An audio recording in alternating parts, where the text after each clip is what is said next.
নমস্কার বন্ধুরা, তোমাদের জন্য একটা নতুন রেসিপি নিয়ে আমি হাজির হয়েছি। সকাল সকাল সেমাইয়ের আমি উপমা করব। তার জন্য এই দেখো, একদম একটু মোটা দানার সেমাই নিয়েছি।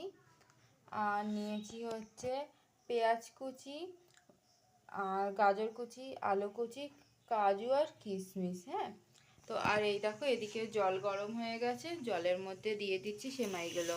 দিয়ে আমি একটু হালকা ভাপিয়ে নেব। সেমাইটা ভালো মতো সেদ্ধ হয়ে গেছে, দেখতে পাচ্ছ।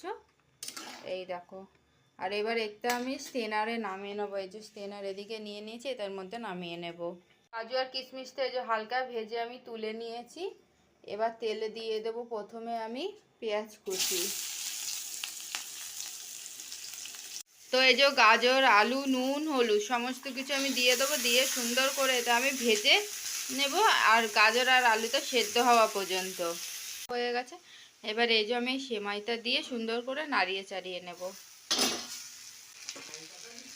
এই যে বন্ধুরা, সেমাইয়ের সাথে সুন্দর মাখিয়ে নিয়েছি। এবার নামানোর আগে দিয়ে দিচ্ছি আমি সামান্য কাজু কিশমিশ।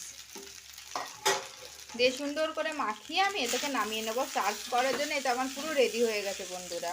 আমি নিয়েছি এবার সামান্য তেলে কারি পাতা ফোড়ন দিচ্ছি আমি। তো এই কারি পাতাটা কী করব তোমরা দেখতে থাকো। এই যে ওপর দিয়ে না আমি কিছু পরিমাণ কারি পাতা ছড়িয়ে দিলাম বন্ধুরা। যদি ভালো লেগে থাকে অবশ্যই লাইক, শেয়ার এবং কমেন্ট করো সকলে।